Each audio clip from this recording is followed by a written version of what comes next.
അന്ത്യനാൾ വരെ അവൻ എത്ര ഇബാദത്ത് ചെയ്താലും എത്ര നീതി അനുസരിച്ച് ജീവിച്ചാലും ഒരു സഹാബിയുടെ പദവിയിലേക്ക്, ഒരൊറ്റ സഹാബിയുടെ പദവിയിലേക്ക് എന്ത് ചെയ്യുകയില്ല, ഒരാളെത്തുകയില്ല. മനസ്സിലായില്ലേ?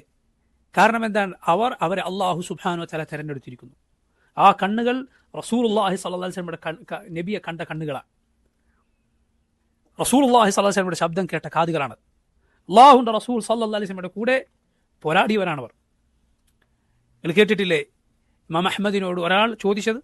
ഇമാം അഹ്മദിനോട് ഒരാൾ ചോദിച്ചു, മുആവിയയാണോ ശ്രേഷ്ഠൻ അതല്ല ഉമർ ബിൻ അബ്ദുൽ അസീസ് ആണോ? ഇമാം അഹ്മദിനോട് ചോദിക്കാൻ ഒരാൾ, മുആവിയ റളിയല്ലാഹു അൻഹു ആണോ ശ്രേഷ്ഠൻ അതല്ല ഉമർ ബിൻ അബ്ദുൽ അസീസ് ആണോ? മുആവിയ നബി സല്ലല്ലാഹു അലൈഹി വസല്ലമയുടെ സഹാബിയാണ്. ഉമർ ബിൻ അബ്ദുൽ അസീസ് മഹാനായ താബിഇയാണ്, ഖലീഫയായിരുന്നു അദ്ദേഹം. രണ്ടാം ഉമർ എന്ന് വരെ അറിയപ്പെട്ടിരുന്നു. ഉമർ ബിൻ ഖത്താബുമായി അദ്ദേഹത്തിന് കുടുംബബന്ധം വരെ ഉണ്ടായിരുന്നു. വളരെ നീതിക്കറിയപ്പെട്ട ഖലീഫയായിരുന്ന ആര്? Umar bin Abdul Aziz, താബിഇയാണ്.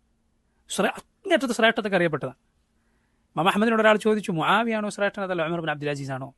ഇമാം അഹ്മദ് റഹിമഹുല്ലാ അദ്ദേഹം ദേഷ്യം പിടിച്ചു എന്നാണ്. അദ്ദേഹം പറഞ്ഞു, മുആവിയ റളിയല്ലാഹു അൻഹു അല്ലാഹുവിൻ്റെ റസൂൽ സല്ലല്ലാഹു അലൈഹി വസല്ലമയുടെ കൂടെ പങ്കെടുത്ത യുദ്ധങ്ങളിലൊന്നിൽ മുആവിയയുടെ കുതിരയുടെ മൂക്കിൽ പറ്റിയ പൊടിയാണ് ഉമർ ബിൻ അബ്ദുൽ അസീസിനേക്കാൾ ശ്രേഷ്ഠം.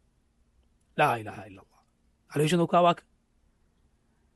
ഉമർ ബിൻ അബ്ദുൽ അസീസ് അത്രയും ശ്രേഷ്ഠനാണ്. പക്ഷേ ഒരു ശ്രേഷ്ഠതയും ഒരു സഹാബിയുടെ ശ്രേഷ്ഠതയോളം വരികയില്ല. അത് അള്ളാഹു തിരഞ്ഞെടുത്തതാണ്.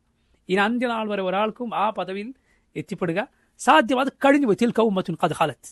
ഇത് കഴിഞ്ഞുപോയൊരു ഉമ്മത്താണ്. മനസ്സിലായില്ലേ? നോക്കൂ നിങ്ങൾ. അതുകൊണ്ട് അവരുടെ ശ്രേഷ്ഠത മനസ്സിലാക്കുക, അവരുടെ പ്രത്യേകത മനസ്സിലാക്കുക.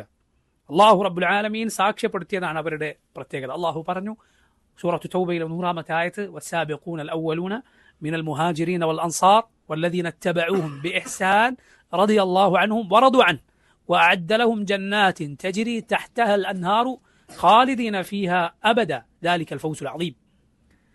വസ്സാബിഖൂനൽ അവ്വലൂന മിനൽ മുഹാജിരീന വൽ അൻസാർ, ഇസ്ലാമിലേക്ക് മുൻകടന്നു വന്ന മുഹാജിറുകളും അൻസാറുകളുമായ സഹാബത്ത്, വല്ലദീന ഇത്തബഊഹും ബിഇഹ്സാൻ, അവരേറ്റവും കൃത്യമായി പിൻപറ്റിയവർ, റളിയല്ലാഹു അൻഹും വറദു അൻഹു, അള്ളാഹു അവരെ തൃപ്തിപ്പെട്ടിരിക്കുന്നു, അവർ അള്ളാഹുവിനെ തൃപ്തിപ്പെട്ടിരിക്കുന്നു. വഅദ്ദ ലഹും, അള്ളാഹു അവർക്ക് വേണ്ടി ഒരുക്കി വെച്ചിരിക്കുന്നു, ജന്നാത്തിൻ തജ്രി തഹ്തഹാ അൽ അൻഹാർ, കീഴ്ഭാഗത്തുകൂടെ അരുവികൾ ഒഴുകുന്ന സ്വർഗ്ഗത്തോപ്പുകൾ, ഖാലിദീന ഫിഹാ അബദ, അവരവിടെ ശാശ്വതരായിരിക്കും എന്നെന്നും. ദാലികൽ ഫൗസുൽ അളീം, അതാണ് ഏറ്റവും മഹത്തരമായ വിജയം. അവരുടെ ശ്രേഷ്ഠത മനസ്സിലായി. അവരുടെ ശ്രേഷ്ഠത നോക്കൂ, തൗറാത്തിലും ഇഞ്ചീലിലും വരെ വന്നിട്ടുണ്ട് എന്നാണ്. തൗറാത്തിലും ഇഞ്ചീലിലും ആരുടെ പ്രത്യേകത വന്നിട്ടുണ്ട്? മുഹമ്മദ് നബി സല്ലല്ലാഹു അലൈഹി വസല്ലമയുടെ സഹാബത്തിന്റെ പ്രത്യേകത. കാരണം മുഹമ്മദ് നബിയുടെ സഹാബത്താണ് അള്ളാഹുവിൻ്റെ നബിമാർ കഴിഞ്ഞാൽ ഏറ്റവും ശ്രേഷ്ഠർ. ലോകത്തെ ഏറ്റവും ശ്രേഷ്ഠർ അള്ളാഹുവിൻ്റെ നബിമാരാണ്. നബിമാർ കഴിഞ്ഞാൽ ഒരു നബിയുടെയും സഹാബത്തല്ല ശ്രേഷ്ഠർ, മറിച്ച് ആരാണ്? മുഹമ്മദുൻ സല്ലല്ലാഹു അലൈഹി വസല്ലമയുടെ സഹാബത്താണ്.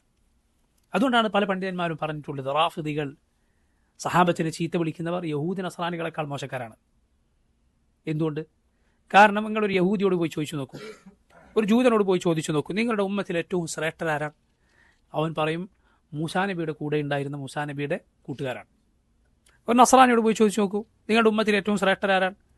അവൻ പറയും, ഈസാ നബിയുടെ കൂടെ ഉണ്ടായിരുന്ന കൂട്ടുകാരാണ്. ഒരു റാഫിദിയോട് പോയി ചോദിച്ചു നോക്കൂ, ഈ ഉമ്മത്തിൽ ഏറ്റവും മോശക്കാരാരാണ്?